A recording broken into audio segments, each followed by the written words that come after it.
আপনি যার কথা সারাক্ষণ চিন্তা করছেন, উনি কেন আপনার সাথে এরকম ব্যবহার করছেন ও কথা বলতে চাইছেন না? কোনো অন্তর্দ্বন্দ্ব ওনার মনের মধ্যে চলছে। উনি ভয় পাচ্ছেন। উনি কোনো রকমভাবে এই সম্পর্কটাকে নিয়ে ভয় পাচ্ছেন। উনি যে আপনাকে ভালোবাসেন না তা কিন্তু নয়। উনি আপনাকে যথেষ্ট ভালোবাসেন। উনি আপনার সাথে ইকুয়াল শেয়ারিংয়ে দেখতে চান। কিন্তু সেটা দেবার জন্য ওনাকে ইমোশনালি হিলড হতে হবে।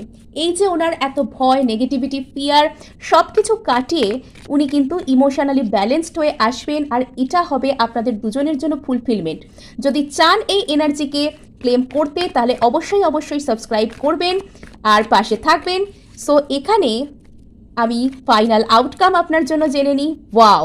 এখানে কোনো না কোনোভাবে সেই মানুষটা আপনাকে ম্যানিফেস্ট করছে, কোনো রকমভাবে সে কিন্তু আপনার সাথে একটা যোগাযোগ করতে চাইছে এবং চাইছে কোনোভাবে আপনাদের মধ্যে এই নেগেটিভ সাইড, এই হ্যাংডম্যান সাইড, এই সব কিছু কিন্তু কেটে যাক, হিল্ড হোক। উনি আপনাকে প্রপার কিছু অফার করতে চান।